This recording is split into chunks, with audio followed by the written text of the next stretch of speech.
Hi everyone, welcome back to Pathfinder Kingmaker. We're here at the Dwarven Ruins. Just killed talky-talk and Hargulka, yeah. So we're going to head back to the Swamp Witch's hut to sell all the crap we picked up. We've got Valerie's thing to do as well. Just in time, the kingdom's got a thing. Oh, time to get some rest, isn't it? Shut up, Jubilost. I usually like your witty banter, but that's not witty, that's just whining.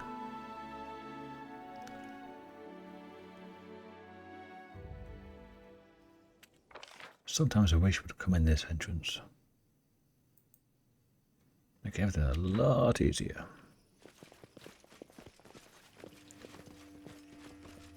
Do I have haste on anybody yet?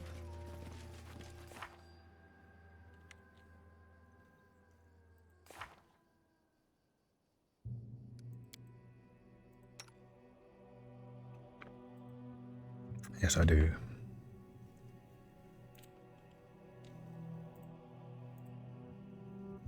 I do not have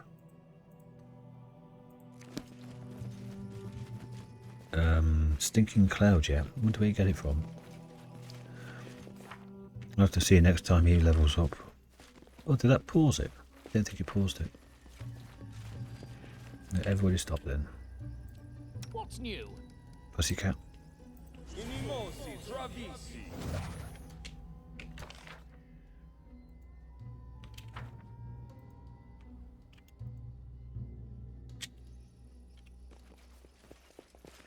No, I didn't do much difference.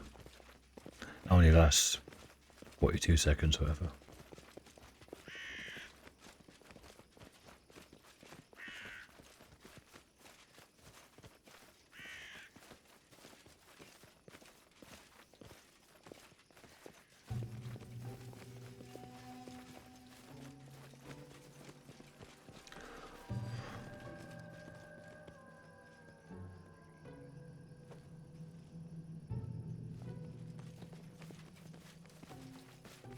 Just enough to get us there. Yeah, it made no difference at all to the walking speed. Great.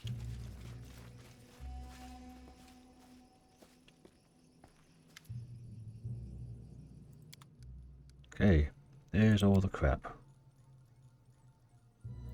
And that was weird. He's never going to talk about that. That. Get rid of that. Get rid of the key. Can't. That's not worth anything, but that's worth 2. I've got to show that to Valerie. Get rid of that, and that. Oh, and that one too. Keep that. It's worth a lot of money, but I'm keeping it. So 5,500. Anything else I can sell? Oh yes. Demolisher.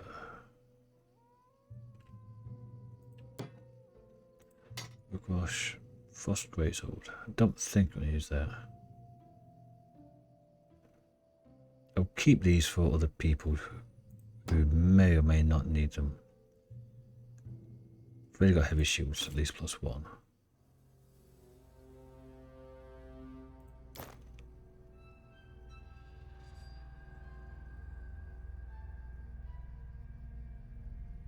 An extra 12,000.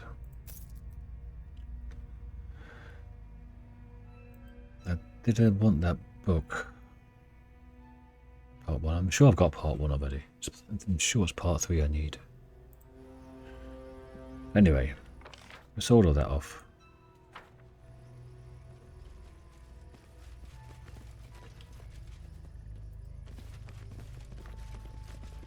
Now I guess we can go back to the capital and maybe look at Valerie's quest before that runs out of time.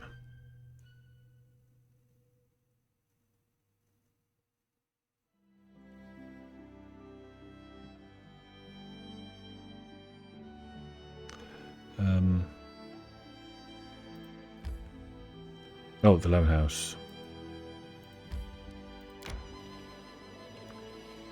Talk to Bartholomew, turn his kinky whip.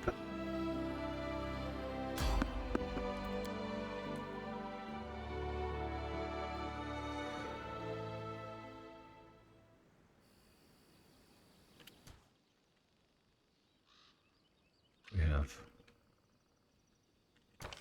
nothing as yet. I've been recording so many of these in advance. It's the last day of May at the moment. And this episode goes out on 22nd of June. It's like almost a whole month. It's like 3 weeks. I just want to get back to where I was before the previous save got corrupted. Okay. Alchemist, Shaman, Veteran. Okay. So...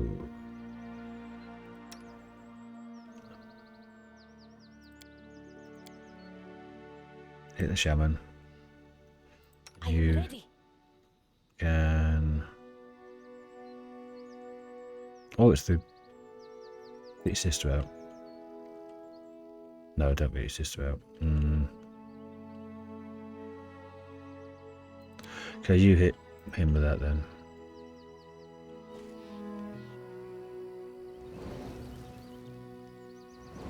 Let's finish them quick. First we have a sentry, another shaman, another kobold, apprentice. Okay. I should have got fire.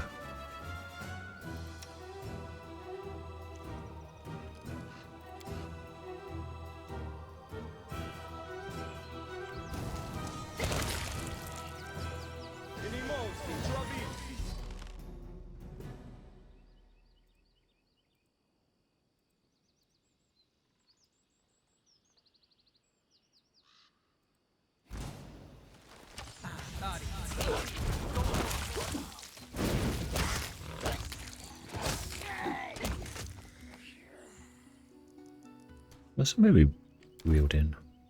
Still got Troll Reaper on. Don't need that anymore. Well, I might do. There might be some more trolls about for a bit.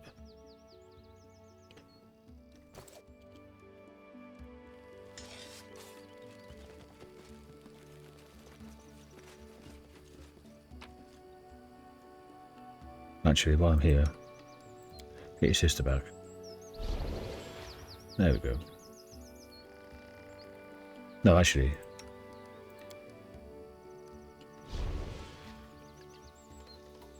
You need 20.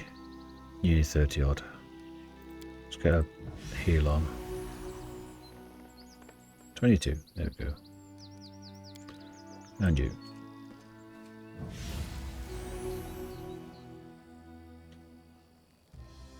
Five burn, that's huge. Now get your sister out.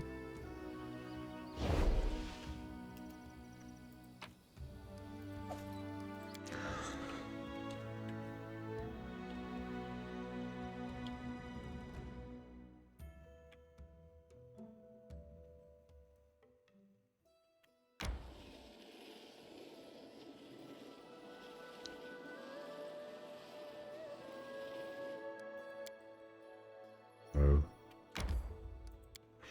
I thought we were in it to win it.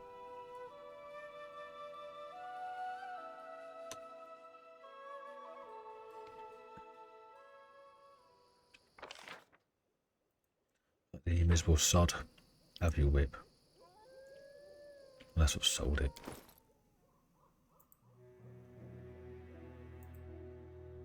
No, it's there.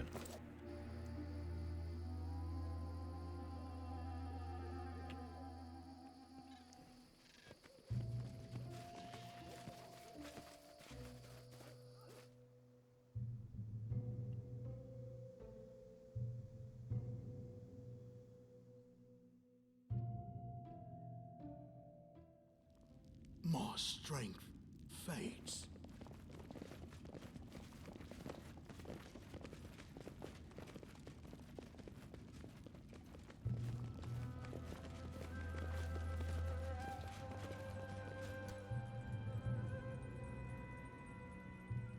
Did a quick save in case I want to try what happens.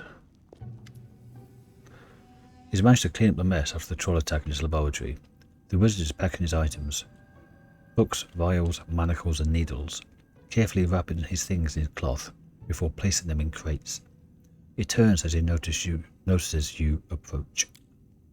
Have you brought my whip? He snaps at you. I can feel it. It's near. Give it to me now.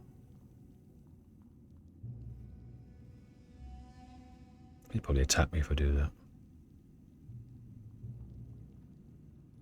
There it is. Take it. I need the experience. There we go. And 1500 gold. The wizard snatches the whip from your hands and quickly hides it away. You have my gratitude, he says coldly as he hands you a bag of coins. Packing? Are you leaving us soon? Yes, I am, he answers curtly. It is far too dangerous to stay here. Besides, he doesn't finish the thought. Never mind. It doesn't matter. Can I see what you have to sell? Certainly. He's talking to me now because I've got his kinky stuff.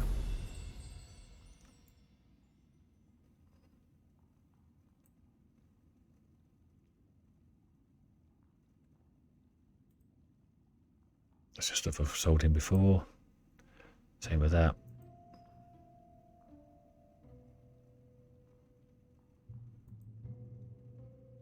Nothing really useful.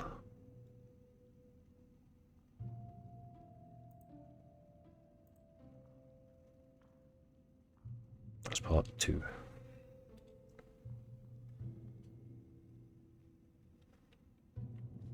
Okay. Do I want him to stay?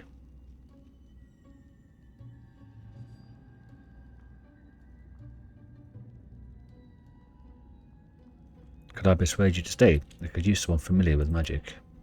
No doubt of that. I'm afraid you'll find someone else to fulfill your magical needs.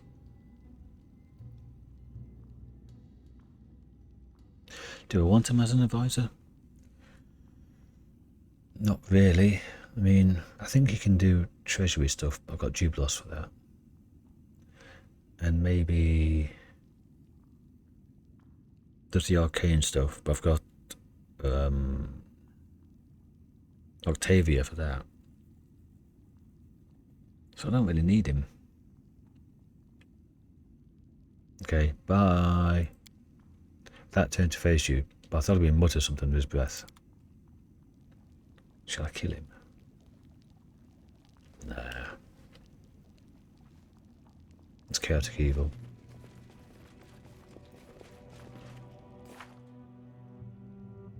We are 940 XP away.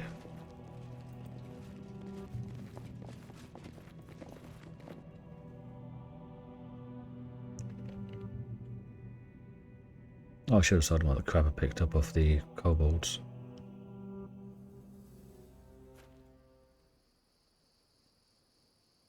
Ah, whatever. Loading screens.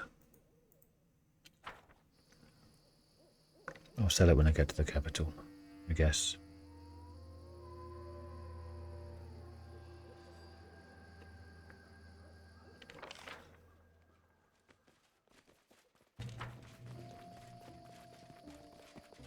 Not slowing us down any.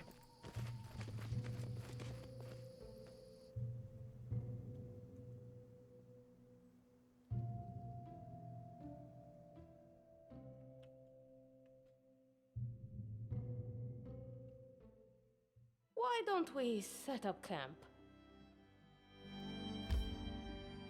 10 hours. You can wait 10 hours. Hold it in.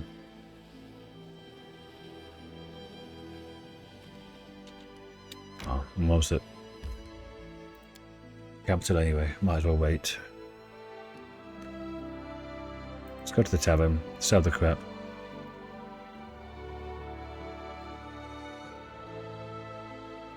I'm hoping the tavern is seen as a separate map.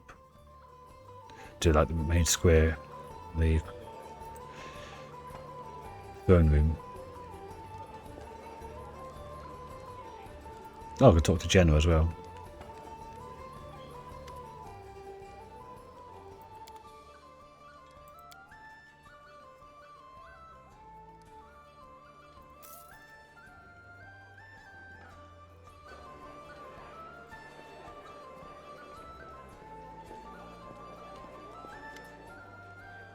Paid a visit to the witch. Your son isn't there. How can that be? And I thought, but if it wasn't her, then that means that the peasant woman's face turns pale as she covers her mouth with both hands. Calm down, Jenna. Tell me, what did you hide from me? My boy, Jenna sobs. He's such a little mischief maker. That day he was especially loud, kept running around the house. He flipped a tub of dough, and, well, oh gods, what have I done? I lost my temper, and I shouted at him. I told him he can go drown himself in Candomir Lake. His own mother, wishing he was dead. How could I have known it would all come true? If you find him, I beg you, tell him I love him more than life itself. Never, never again shall I say anything mean to him. Just bring him back home safe and sound. Okay.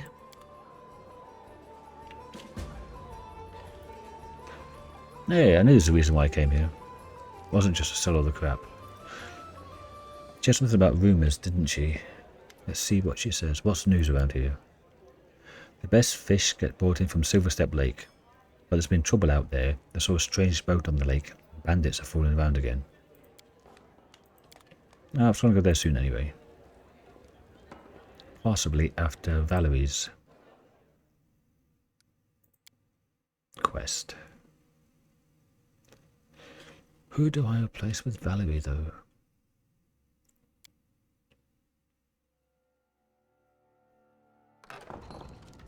Oh, time to get some rest. What the hell's this? That's Jaethal. Anyhow, a half-elf merchant who recently appeared in the capital falls to the floor in front of you. Jaethal stands beside him, looking quite unlike her normal self. Usually cold and stiff, the face of the undead elf now burns with rage. Despite his nearness to his furious undead captor, Enio looks concerned but unafraid. If you allow me to speak, I can explain everything. Jaethal. I hope you can, half-blood. Otherwise, Jaethal hisses and turns to you. Have I told you the sad story of my death? It is sad because most of all, I do not remember how my life ended. I wandered, exhausted, through the wastelands, beyond the borders of Kyonin, until I could barely see my path. I stopped to rest, or perhaps I lost consciousness. When I came to my senses, I heard the call of my goddess, returning me from the dead. Was it poison, magic, illness? Whatever stole my life away, it left no trace. I thought this mystery would haunt me forever. Then I entered the shop of this half-blood, seeking some reminder of Kyonin. And what did I discover there? My very own dagger. Jaethal shows you an elven-crafted dagger with chipped blade and empty sockets. Where once gemstones adorned the handle. This dagger disappeared the same night I was taken by death. How could this half-blood have obtained it? Let him speak, Jaethal. Anger will not help us learn the truth. That is why, she pauses, respecting your authority, I have brought this pathetic huckster here, rather than getting the truth out of him by my own methods. The half-elf rises to his feet and sighs, putting his clothes in order. He seems to be very in control of the situation. Thank you for allowing me to speak, Your Grace.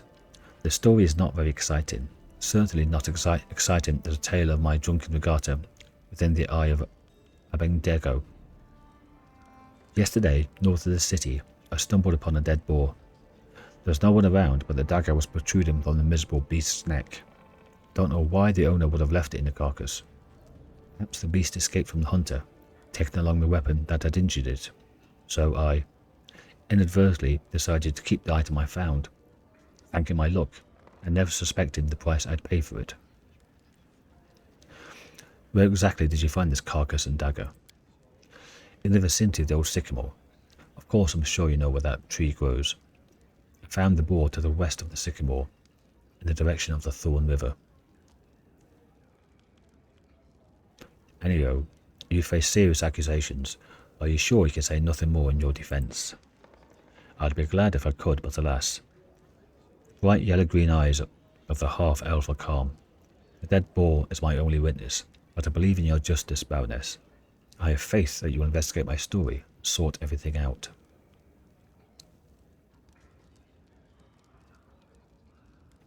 We'll investigate this matter further.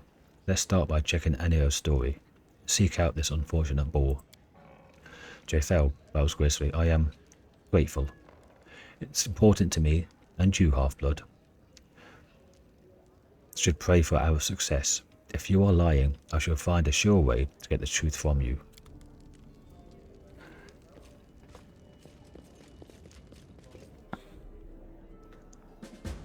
Was that it?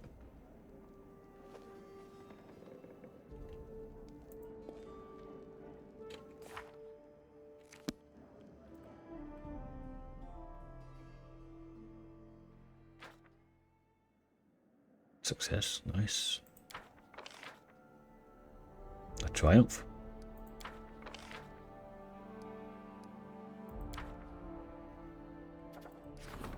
That's an opportunity. That's an opportunity. That's a problem.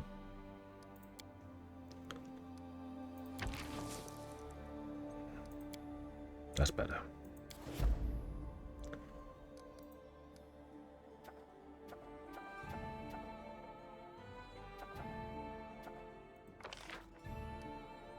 +2 bonus to solve the general.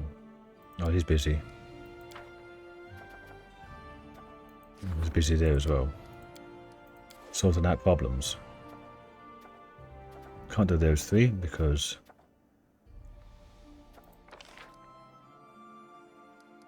it's arcane.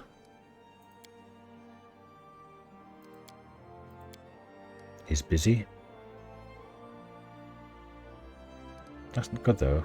+1 arcane is nothing, but it's only 45 days. Oh my god, that's 60. But it is 3 arcane. Scythe tree. It's probably arcane as well.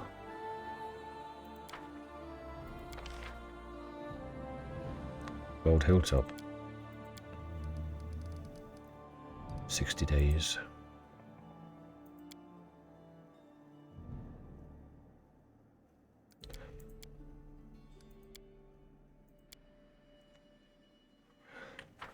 Okay. I can take the South Nile marches.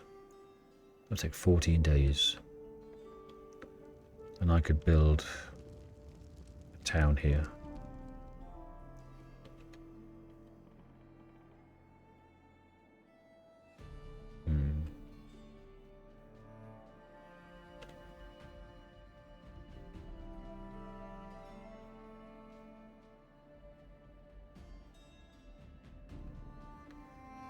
Okay. But I might run out of time for Valerie's quest by spending 14 days here. For Valerie's quest, it's only up to Olegs and back. What's my kingdom stats?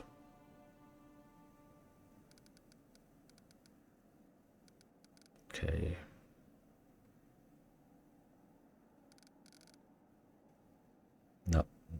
Not much really. Still paying taxes. Okay. All right. Let's move on. My strength fades. Yeah, everyone's got to rest.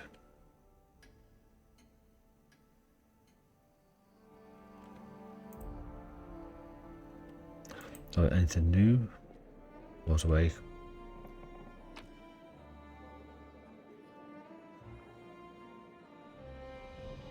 Alright, yeah, that's just part 1, part 2. I was right, I need part 3. Let's pick all these up and talk to the storyteller. See if I've got anything that can be completed.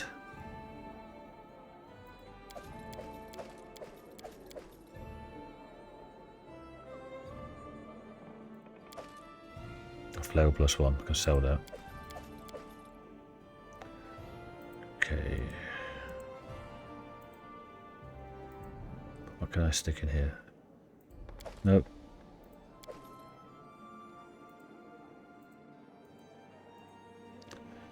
That. Need to show that to Valerie. That. Okay. Let's have a night of the Storyteller.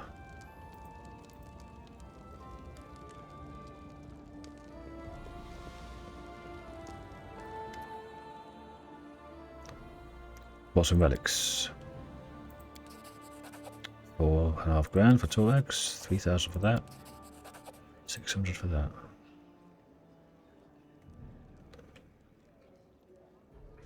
Brave Heroes, 5 of them. Okay. That's the dwarven thing. 5 items for the thingy. Tell me the story of the singing anvil. Oh wow. 1100 experience and 10,000 gold. See the flames of the forge. It's so close I can touch it. The heat sears my face. The sparks sting my cheeks. But there's no fear in my soul. Only admiration and reverence for the work of an artist. The storyteller seems to be in some sort of trance. His unseen eyes reflect the flames of a forge that burned out long ago. That's all the soot blackened stuff that I found. Most of, I think all of it, was in the ruined watchtower. Then we just were with the troll bolt. I am Colgan, an apprentice of the great Zarif, the first smith of Bronze Shield Fortress. I am fascinated by the work of a true master. The smith's hammer is raised in the air, the forge bellows roar, the sparks sizzle, the rhythmic ringing fills the room. The anvil, called a searing palm, replies with a happy, booming voice. This music, this song overwhelms my being. I feel a tear of joy run down my cheek and hastily wipe it away. It is proof of my weakness. The tongs in my hands are covered with soot. Help the master all I can. I am not allowed to raise my own hammer over the anvil. Master Zarif protects his anvil zealously. Won't let anyone else near it. It usually offends me, but not now. Now my heart follows the ringing beat of a fiery song. What makes this anvil so special? Is it enchanted? The anvil was created by Ordleaf Langebuk herself in ancient times, when the dwarves, full of hope and inspiration, built fortresses along the Shield Road. Ordleaf gave this anvil her voice and named it the Searing Palm. Ever since, the anvil sings hymns of praise of the sublime crafting skill of its great mother creator. Why won't Master Zarif let you work the anvil? He says I'm not worthy. He says I have no talent, no spark of creation in my soul. The storyteller's lips curl with contempt. He says all I can do is copy the work of others. What are you making? I can't see. I don't know. I don't care. The storyteller shrugs and frowns. This is my master's work, not mine. It doesn't bother me. Continue. All I hear is silence. Bronze Shield Fortress is sound asleep, save for the blinking of the signal bonfires. No one knows of the blasphemy about to be committed in the heart of the fortress.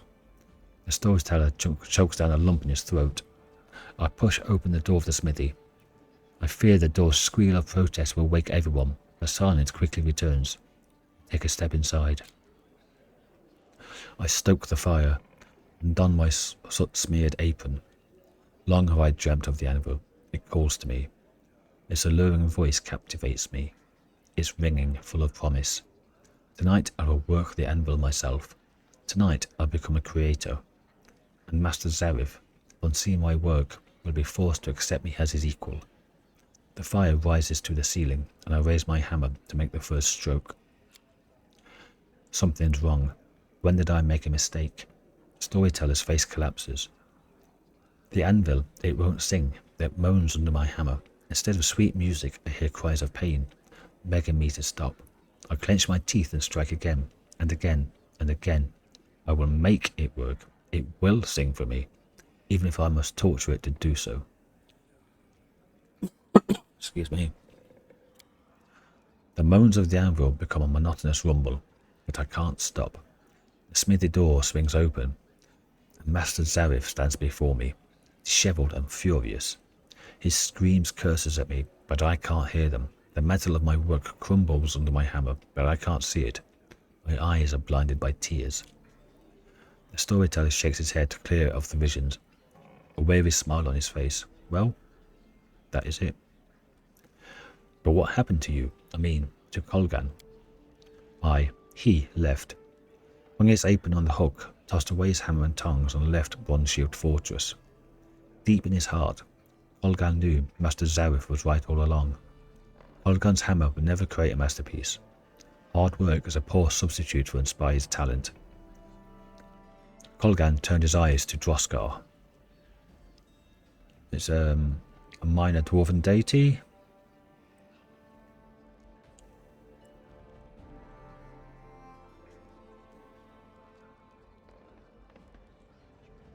So it's kind of like a lawful evil, or maybe not. Yeah, it might be even lawful neutral evil deity. Believes that sufficient toil leads to eventual success. Which isn't that dissimilar from Torak, who believes you never give up. The god of the Dark Dwarves accepted this new follower. Duergar gave Colgan shelter and provided him with unceasing, tiresome work. Work that required no talent, just endless routine. He crafted weapons for the Duergar army, and nobody expected masterpieces of him. He soon forgot all about the Serum Palm, Master Zareth, and the blasphemy he had committed. And it seems to me that there, in the dark tunnel serving Droskar, Colgan finally found happiness. What happened to the anvil after that? It lost its voice. Bronze-Shield Fortress never heard it sing, never again heard it sing. The storyteller sighs. It was still functional, and the weapons made on it were durable, but nothing more. No master ever managed to craft a masterpiece there again. The dwarven weapons gradually lost their enchantments, and defending against local dangers became increasingly difficult. I suppose Colgan's desecration was a strong contributor to the dwarves' eventual abandonment of the fortress. Cheers.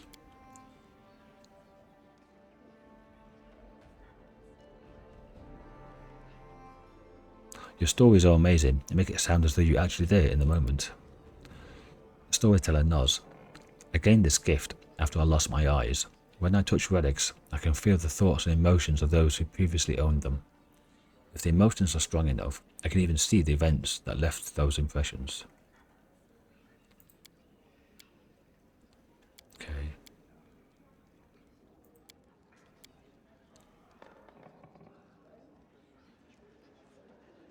I think I need one more maybe of that. Okay. So how many of these do I have? Let's say there's 10. 2, 3, 4, 5, 6, 7, 8. No, I need one more. Of course I need one more. Probably missed it. So there's 5 of these. 1, 2, 3, 4. And loads of these. And 5 of these. I've got 2. Okay, so put that back.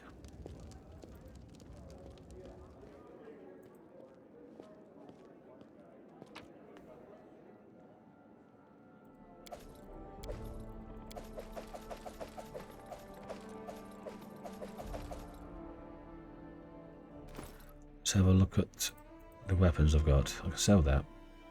Frost Greatsword. Nobody's wearing two-handers, are they? Using two-handers? No. Sell that. Heavy crossbow. In case you can't get into melee range. You've got the longbow.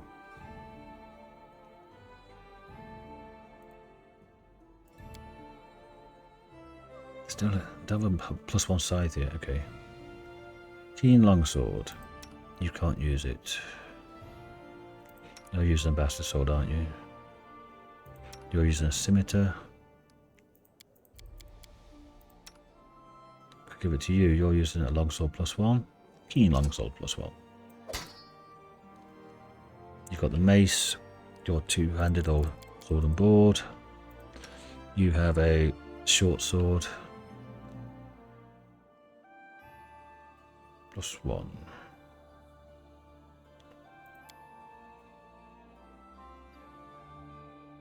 Give you this. Extra damage. 11-6. 11-6. Okay. Dagger. You can't use short swords. They can use a heavy mace.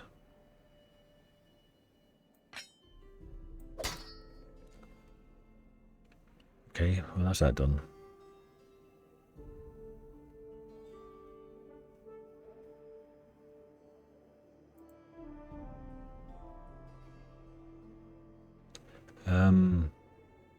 Blessed Path is for... No, you can't use it because you're not good. You're lawful or neutral. So, can't use that for anyone. Might as well sell it. Let's go back to the end.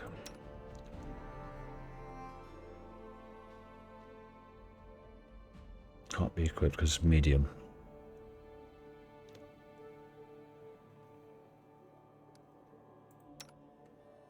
You can wear that.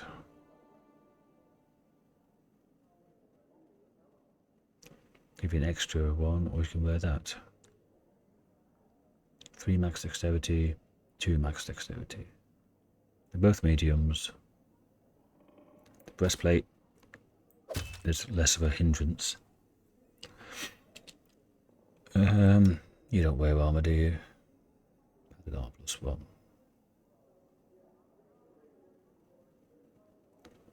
Don't want that because the arcane's failure. You've got the full plate.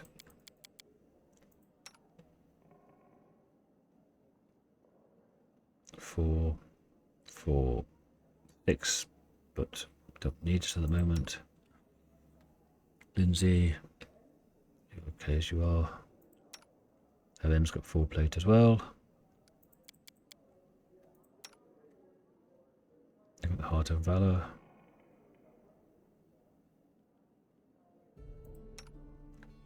You have the hide armor +3.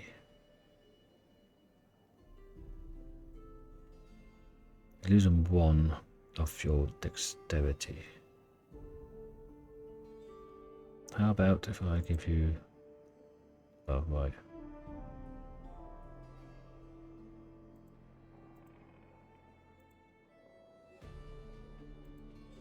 I thought I had some braces on. I gave them to the sisters, didn't I?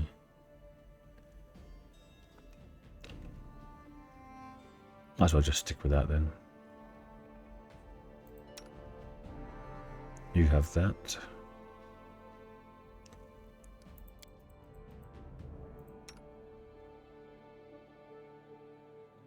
Gives you 5. And I don't really need any because I've got braces of armor +3. So again, 6 +3, 9. Same level natural armor. Here we have learn charisma. The only person using charisma is you.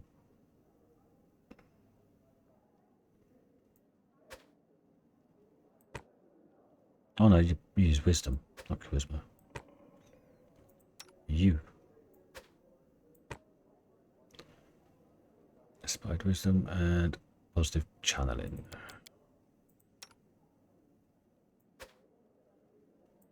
There we go. Keep that for others healing. Okay, so I can sell all this crap then.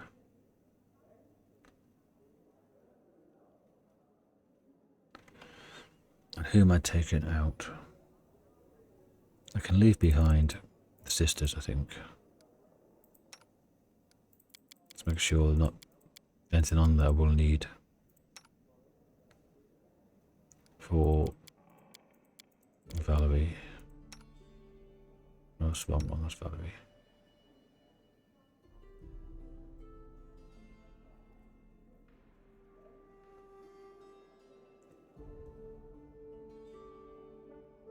Don't have many trinkets to put on. Oh well.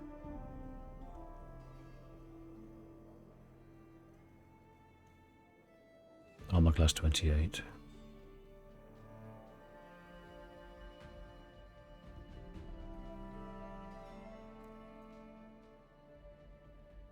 It's still second highest after Beast got like a much better shield.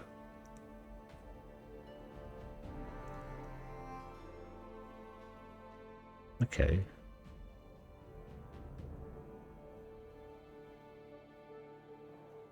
Cannot be cooked by lawful or good characters. Ta-da! Okay. Let's... Well, actually, I will do a quick talk with Valerie. Show her the letter.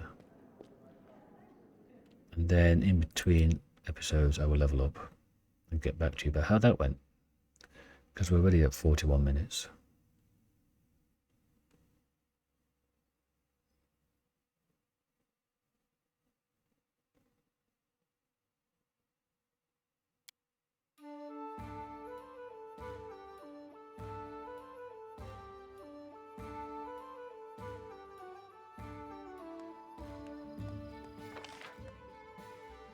Where's Valerie? Oh, she's right there.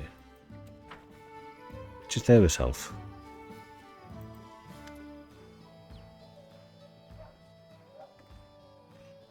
Do you want to go through all this? Yeah, go then. Tell me about yourself. Well, exactly what you'd like to know. I was born to a noble family, though I didn't remain long on the family estate. My father sent me to the Order of the Eternal Rose. I left once I realised that it didn't match my principles. I'm going through this because now we're doing her quest. Where are you from? What was your childhood like? I was born in Bartholemew, but in fact I've never seen much of the country. I spent my childhood on a remote estate, owned by my noble family. My father is a respectful philanthropist and benefactor of the Church of Shellin. He is a renowned private collector and great admirer of the arts.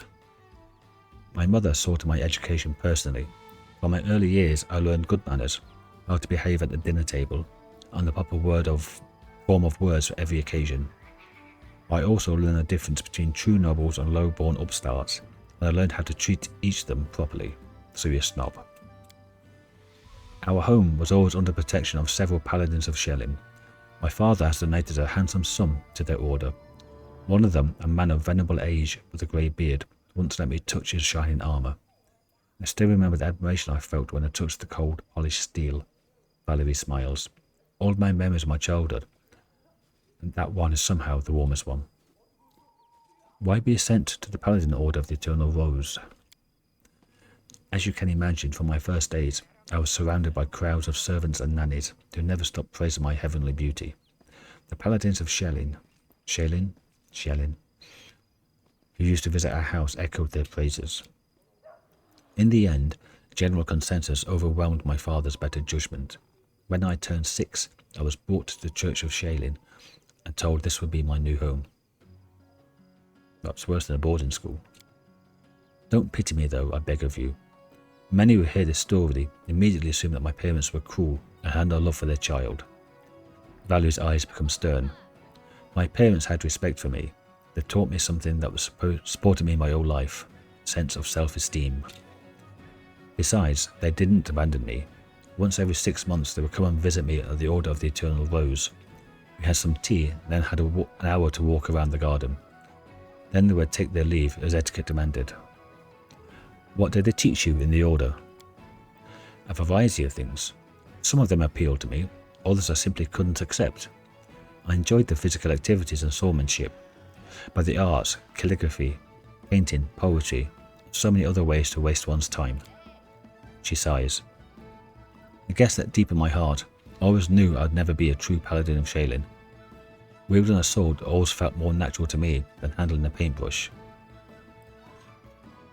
Why did you leave the Order? Because of my heavenly beauty, she winces in contempt.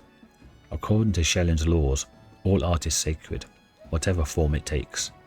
Severe punishment awaits those who dare harm a painting, sculpture or poem, no matter how worthless their drivel might be. My looks attracted unwanted attention from the pilgrims and acolytes at the temple. I received my first poem, dedicated to me when I was 9. The author was some wealthy geezer. Valerie's lips thin in contempt. And that was only the beginning.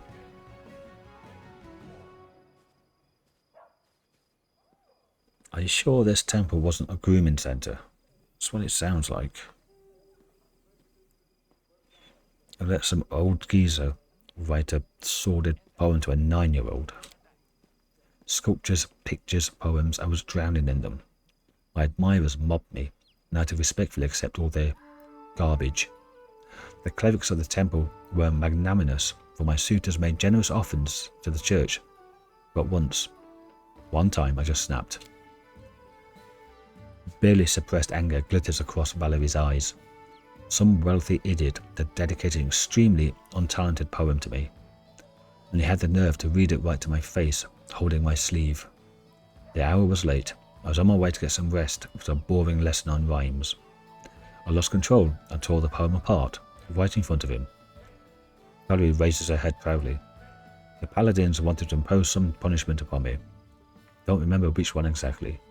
They wanted me to repent. Instead, I just gathered my things and left.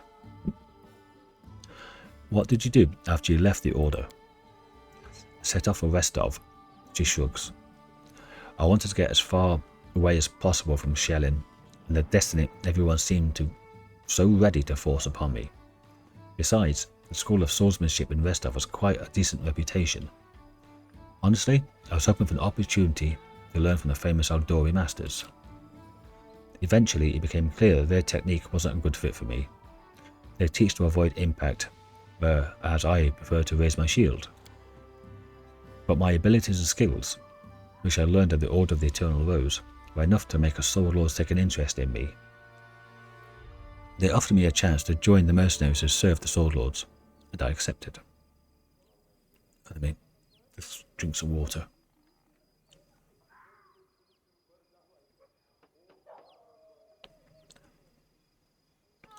I bet your beauty inspired many people in the Order. Her gaze suddenly becomes cold, and here I'd hoped to avoid the question. She exhales loudly. Well, let's get this over as once and for all. You should understand that I'm perfectly aware that most races, orders and genders find me physically attractive. It is beyond my power to change that, but I'm never given a potential admirer any reason to start a conversation with me. But it doesn't stop them. After leaving the order, I took a dagger and cut off the long hair they used to praise. Well, now get letters praising the beauty of my eyes. It was because of my appearance that I ended up in the Order of the Eternal Rose, though I never wanted to be a paladin. It was because of my beauty that an infinite number of suitors have pursued me, all of them confusing simple politeness with hints of affection.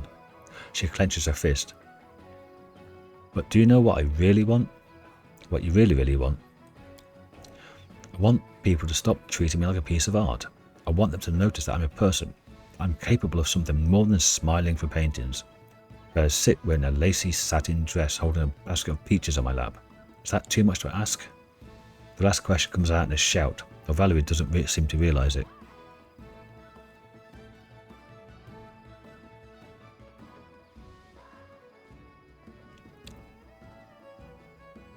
Thank you for your honesty. I understand you very well. You are a true friend who I can trust with my life. I am truly happy that you understand me. Thank you. She smiles at you gratefully, and the smile is full of warmth, never expected from someone as stern as Valerie. You suddenly realise you are smiling back at her. Let's change the subject. You have my attention.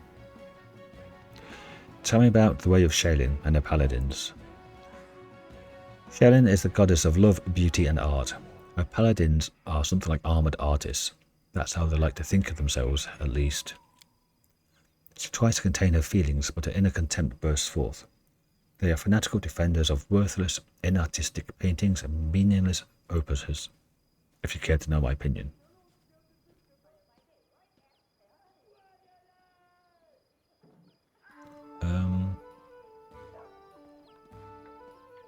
What do paladins of Shailin usually do? The first question seems a bit... She just explained all this. They wander around, seeking the next pile of garbage.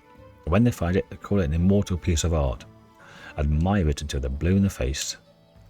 You might not believe this, but the Paladins of Shellin aren't allowed to slay their enemies if they beg for mercy. Can you guess why? Because a bandit, a rapist, or murderer has been put to the sword, they'll never be able to create something beautiful in the future. So a Paladin overpowers their enemy in battle, then inspires him to create a masterpiece. The face reflects extreme disgust. It might sound hilarious if it weren't true. Plus, all of Shellin's followers are obliged to practice some sort of art in his or her free time, every single day, no matter what else is going on, even if you're feeling sick or hungry or sleepy. Otherwise, according to the clerics, you lose your connection with your goddess. A preposterous notion, wouldn't you agree? I see, let's talk about something else. I forgot I was ready for this much dialogue, but it's the end of the episode, so you're going to skip past it if you don't want to listen to me drone on. Still quite a bit to go. I think this is even more than Lindsay. So, you're an atheist, you don't worship any deity. Right, I need no guidance from above. I have my own good conscience and my leader's orders to live by. You know, you don't have to follow etiquette and good manners. Well, maintain good manners while speaking with me if you don't want to. I'm aware of that, she sighs. But I'm sure you understand that I am what I am. That's how I was brought up. First by my parents, then by my mentors in the order. Besides, I was born to a noble family. She raises her chin proudly. So I'd rather enjoy the idea that my manner of speech differs a bit from the common language of the peasantry. You just can't imagine how many social climbers have bowed politely the moment I open my mouth. Yeah, I already know that. Nah. You're so eager to follow my orders. Why? What do you mean, why? She looks at you in bewilderment. I follow your orders. I've joined your campaign because I have faith in you. I believe your intentions to be noble, but things may not always turn out as you planned. You're my commander. Your orders are law. It's my duty to follow them. She hesitates for a moment. Well, as long as you don't order me to do something that's absolutely dishonourable. That would never happen, I hope. Thanks. Talk to you later. Oh no, give her Federo's letter.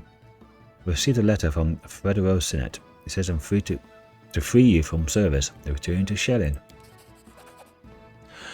Valerie looks at you unblinking. You see her eyes darken with an anger she can barely contain. Really? May I look at this letter? Is that so? I see. She takes a deep breath. My apologies, Jellybobs. I seem to become the reason for this message and highly inappropriate demands it contains. I know this person, Federo Senate. He's one of the mentors in the Order of the Eternal Rose, a true Paladin of Shellin, one of those who insist they are right to the very end. He kept saying louder than anyone that Shellin herself predetermined my fate, even when I was packing my things before I left. Looks like he never came to terms with me leaving, since he even found me here. But the nerve, the mistake of leaving our ranks, returned to the path destined by her by divine will. Since when does Federo fancy himself as the personal harbinger of his precious Shellin? Valerie, her face scarlet red, doesn't seem to notice the letter crumpling in her hand. Enough. We must put an end to this. If Paladins, the Order of the Eternal Rose, require another refusal, they shall get it. I'm going to the trading post with you to meet Federo. I serve you. It's as simple as that. It's my decision, and I'm not going to change it. Just because someone from my past thinks otherwise.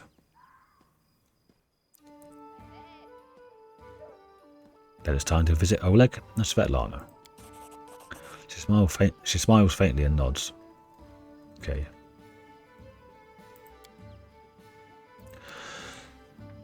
Right. And with that, I'll end this episode. Do the levels up. And the next episode, do a quick recap. And then hopefully my voice will recover. And we'll do Valerie's quest. Thanks for watching, everyone. I'll see you in the next one. Bye for now.